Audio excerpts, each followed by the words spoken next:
Hello বন্ধুরা, তোমরা কেমন আছো? আশা করি সবাই ভালো আছো। আমিও খুব ভালো আছি। তো আজকে শ্রাবণ মাসের প্রথম সোমবার, তাই আমি শিবের জন্য ব্রত রেখেছিলাম। তো তোমরা কে কে রেখেছো একটু কমেন্ট করে বলবে। তো আমিও পুজো করতে বসে পড়লাম, তাই শিবকে একটু ঘি মধু তারপরে একটু দই মাখাচ্ছিলাম। দেখো এরপরে দই দেবো।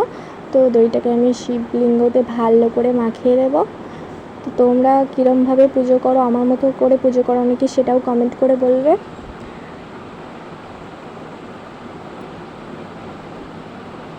তারপর দেখো এবার আমি শিবের মাথায় দুধ ঢালবো। তো তোমরা দেখো, ওং নমঃ শিবায়ং, ওং নমঃ শিবায়ং, ওং নমঃ শিবায়ং।